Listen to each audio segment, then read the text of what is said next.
We have loads of influencers that we know aren't activists, but if they want to be, upraised by this, they have followers. If I want to help one, I don't have to say it to anybody. That's actually harmful because you put in those kids the mindset, okay, look here comes the white man and saves these children, and then they become the victim. If you want to help them, just send the money, don't go there and become their Jesus Christ. It is disgusting. We will become celebrity activists. Oh! Right?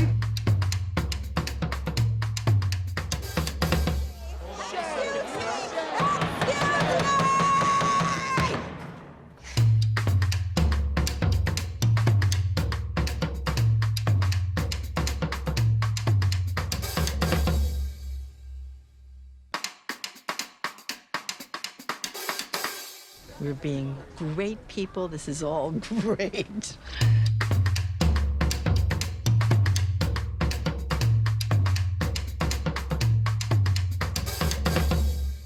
Camera, you? Hello. Okay. Being an activist is great fun.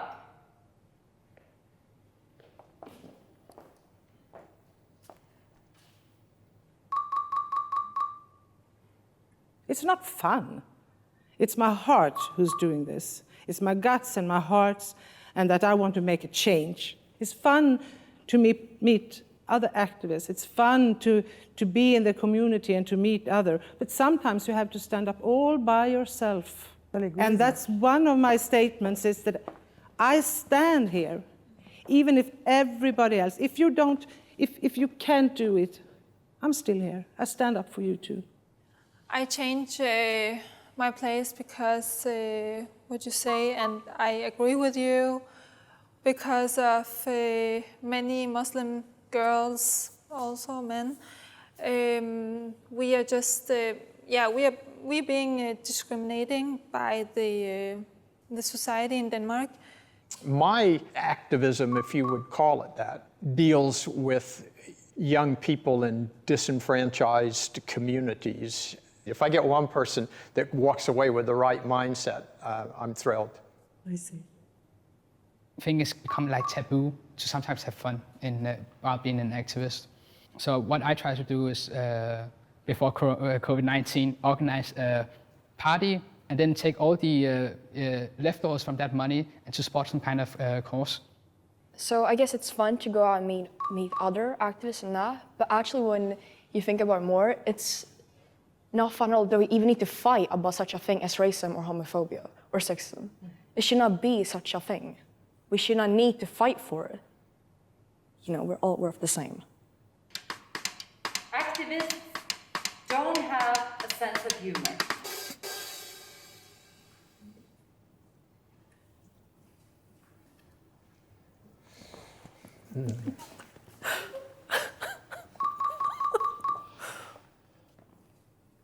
Of course I have humor and I can laugh, but I don't laugh at racistic jokes or anti-feministic jokes or jokes on queers. No.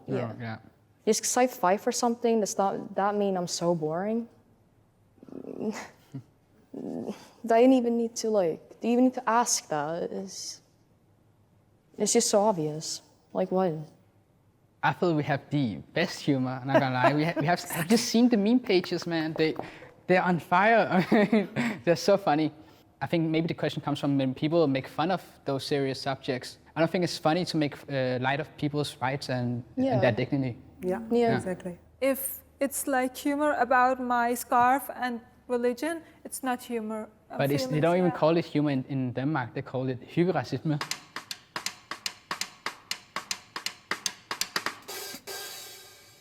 I mean, who is it comfortable for? It's not comfortable for me. Exactly. We have a problem with performative activism.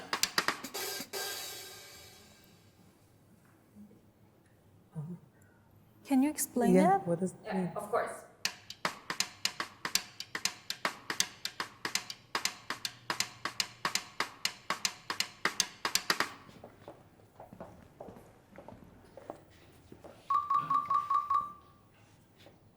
I mean, we have loads of influencers that we know aren't activists. And if we can, their followers reading about this, learning about this, Getting a and message you across. wake some of those people up and they Exactly. learn about those questions, then it's worth it. I think there is a problem with performance activism, but I also think a lot of people are accused of performance activism.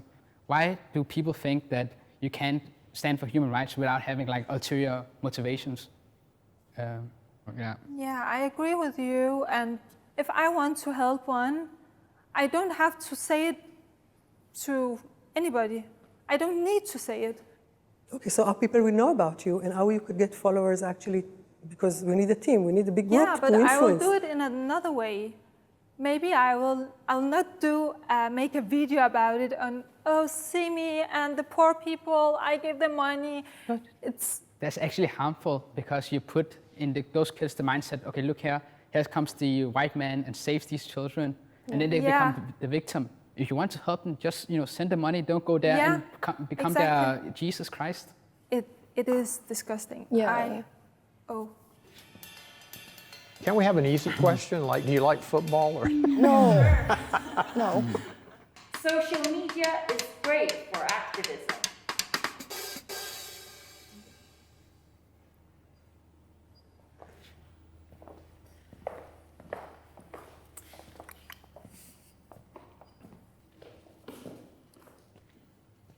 I had to be honest, I forgot which side it was.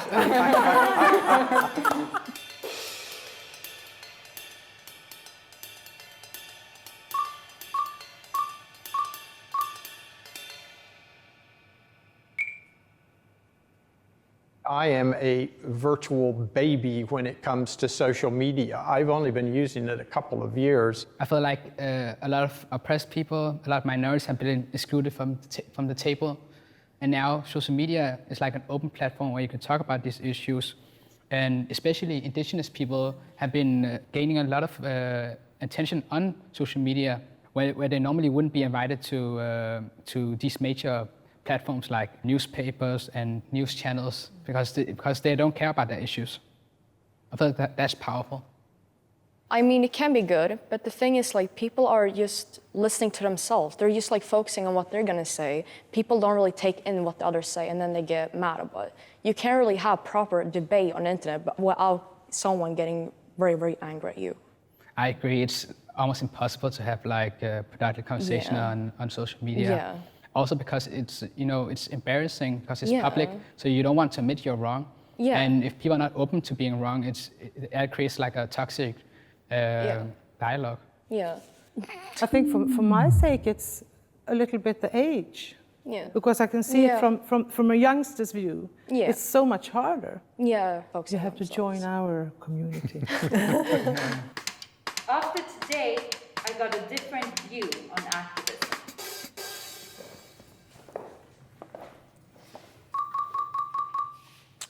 I think I've been an activist for so long, so I've become sort of arrogant about, okay, of course I understand what activism is. But when I think about it, I don't think you're not really an activist, it's something you do. Activism is more an activity, I think.